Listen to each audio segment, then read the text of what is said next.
Salut, cher ami, mon nom c'est Monsieur Blété, ton professeur d'histoire et géographie. Aujourd'hui, nous allons faire une nouvelle leçon qui se situe dans le thème 1 en histoire, en classe de première. Et le thème 1, c'est l'industrialisation de l'Europe et le développement du capitalisme du 18e au 19e siècle. Cette leçon que nous allons voir aujourd'hui, c'est la leçon 2 de ce thème qui est intitulée « L'essor du capitalisme et ses conséquences ». Il faut savoir que le développement et l'expansion de la révolution industrielle ont conduit à une réforme de l'économie pour donner naissance au capitalisme moderne. Et ici, nous allons essayer de donner une première définition du capitalisme. On va dire simplement que le capitalisme est un système économique et social basé sur la propriété privée des moyens de production et dont le principal but est la recherche du profit.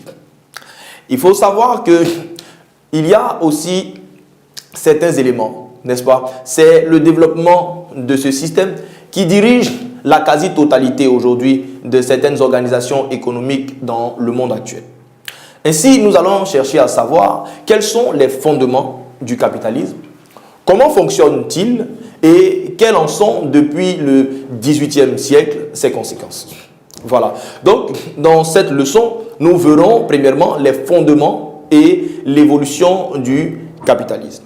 Deuxièmement, nous allons voir comment fonctionne le capitalisme et ensuite, en dernière partie, nous allons voir les conséquences du capitalisme. Donc déjà, on va commencer d'abord par les fondements du capitalisme. Donc, le capitalisme est fondé premièrement sur la liberté d'entreprise. La liberté d'entreprise, c'est la liberté et la garantie juridique qu'offre un État à un investisseur de créer son entreprise selon son choix.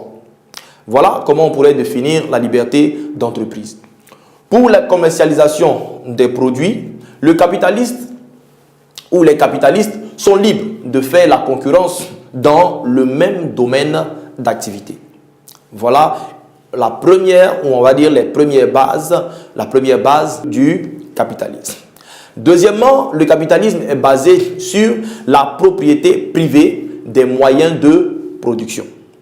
Que veut dire la propriété privée des moyens de production? Ici, dans le capitalisme, le capitaliste a plusieurs moyens de production. Et les moyens de production sont sa propriété. Cela lui appartient. Donc, l'individu personnel, une personne possède des moyens de production. N'est-ce pas qu'il investit? Et son capital va se constituer de capital financier ou encore de capital. Son capital, c'est l'argent ou encore de l'or. Ça, c'est vraiment financier. Il y a aussi le matériel. Le matériel, ce sont les matières premières, les machines, les bâtiments et les sources d'énergie, etc. Donc, après la propriété privée des moyens de production, nous avons la recherche du profit. Donc, le capitaliste fait un travail et investit son capital en vue de réaliser un profit. N'est-ce pas? Donc, son profit, il va avoir ce qu'on appelle une plus-value.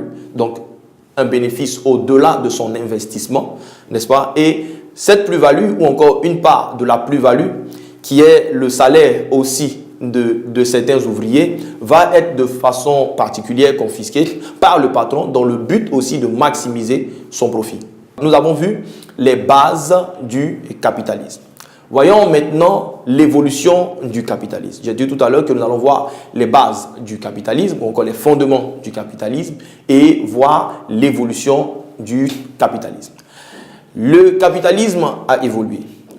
La première forme de capitalisme que nous avons connue, c'était le capitalisme mercantile.